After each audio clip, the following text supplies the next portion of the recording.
I'm Yevgenia Minchuk, and my presentation is on the K-pop industry. My thesis is that capitalism, the patriarchy, and globalism have resulted in and formed malpractices in the South Korean pop industry.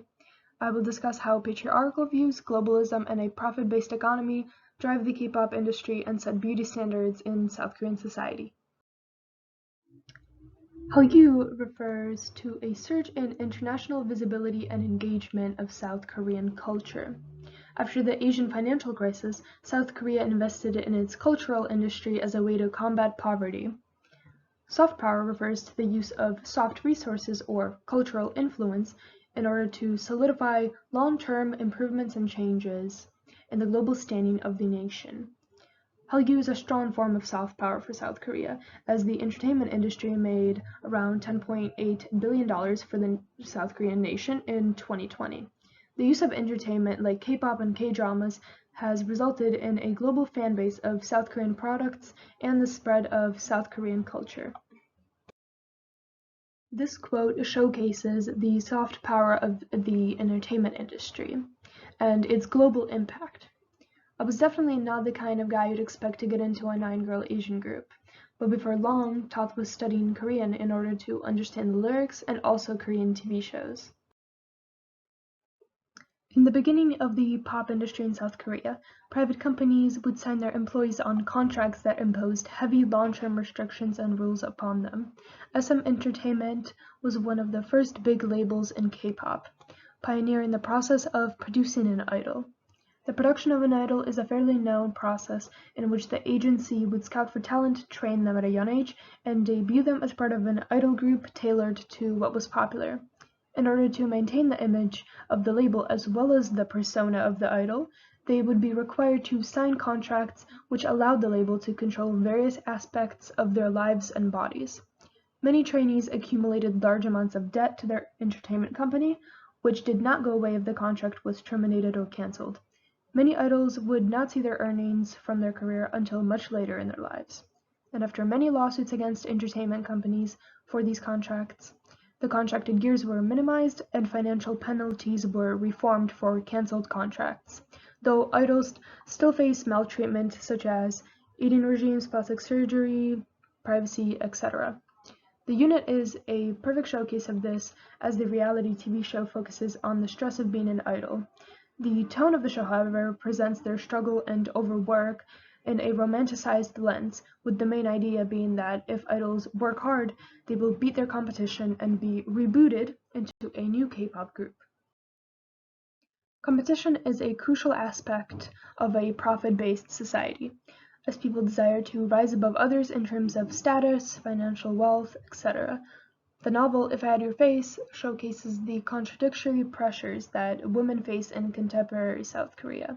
It focuses on young women as they make their way in society, defined by impossibly high standards of beauty and social hierarchies. In the novel, plastic surgery is often discussed as a mode of social mobility. The young women undergo plastic surgeries in order to achieve a higher social status and better work opportunities. The book shows a unique aspect of South Korean society where there are things called room salons, which are bars with private rooms for hostesses to entertain customers.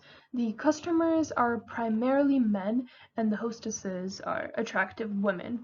So in order to be employed in one of these room salons in Seoul, you have to be conventionally attractive, and so some of the girls in the novel undergo plastic surgery in order to be able to work in industries like this.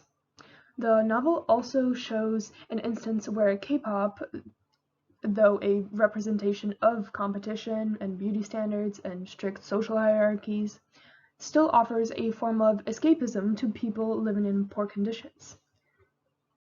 The novel can be summarized with the quote, "I would live your life so much better than you if I had your face." This perfectly summarizes the competitive aspect of South Korean society, as well as how beauty standards play into it. In order to get ahead in certain industries and attain a better quality of life, you must be conventionally attractive. As the saying goes, the grass is always greener on the other side. Patriarchy in South Korea can be defined as a social structure and system of customs where the male is the dominant power. Recently, through globalization, traditional values for South Koreans have changed. New Korean generations have stopped believing and accepting traditional familial structures, and social expectations for the sexes continue to change. The image on the right shows a representation of a traditional family unit in South Korea, with the family members wearing traditional clothing called hanbok. Then this image of BTS shows the members wearing androgynous clothing with a dark color palette, with one member not conforming to gender norms and wearing a skirt. Additionally, this image of Lisa from Blackpink shows the rebelliousness of new South Korean generations. She has piercings, dark makeup, a dark wardrobe, dark hair, and she's not representing traditional beauty standards for women in South Korea. These images showcase the changes to gender norms and beauty standards after globalization in South Korea, though generally the patriarchy still controls mainstream beauty standards. Additionally, colonial values and Western values have infiltrated South Korean society and its beauty standards. In terms of patriarchal beauty standards, boy groups and girl groups abide by different beauty standards and cultural values. Male idols and boy groups are marketed towards young female fans. So the way labels present them is to reflect the desires of female fans. In the social reality of South Korea, the family is maintained under a power structure in which the man is the dominant one. K-pop as an entertainment source provides an escape for women, as K-pop boy groups are an ideal fantasy of what Korean men could be from the female perspective. From the perspective of the industry, curating male idols to fit in the image of the ideal man through likable and desirable qualities is highly profitable. K-pop companies often see boy groups as more lucrative, as they often attract loyal female fan bases who are eager to spend money on merch, concerts, etc.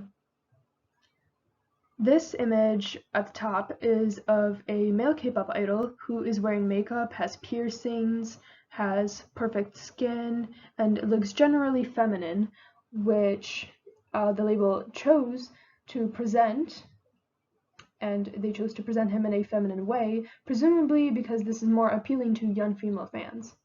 On the other hand, female idols must conform to more rigorous beauty standards, which are often not attainable.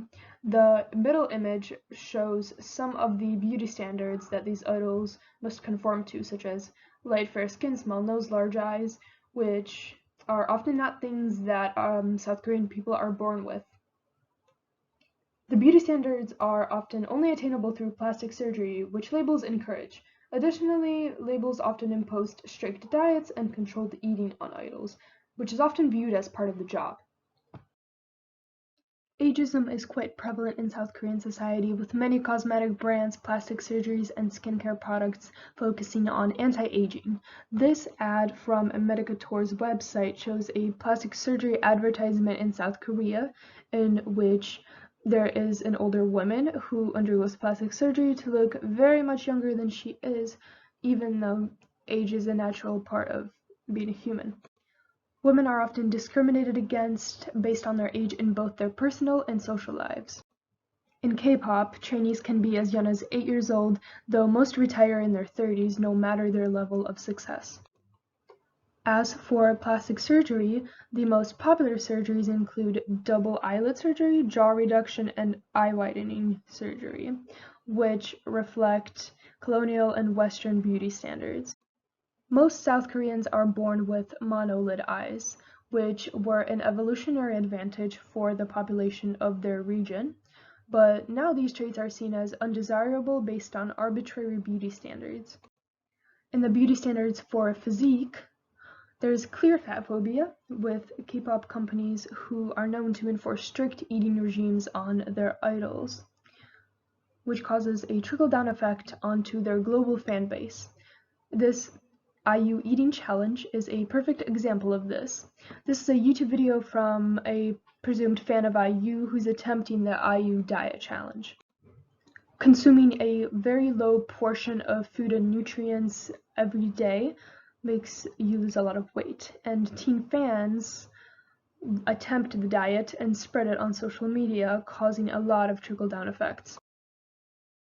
Prior to colonialism and industrialization of South Korea, East Asia as a whole had an inherent collectivism due to collective farming practices and traditions. In the agricultural past, rice farming in East Asia required a collective group, while wheat farming in the West could be done individually. Also, traditional Confucian values in South Korea dictated minimal to none alterations to the body in terms of beauty. Then, post-Japanese colonialism, globalization, and modernization of South Korea began adopting Western values of individualism, an economic model based on competition and profit, as well as changing philosophies. Then, Western beauty standards became prevalent in cosmetics and beauty standards. I wanted to conclude this presentation with the quote from K-pop and Disordered Eating. The appearance and performance pressures on these young K-pop idols has led to a range of mental health problems. Setting an unrealistic standard of beauty and perfection can have trickle-down effects, not only in South Korea, but for K-pop fans around the world.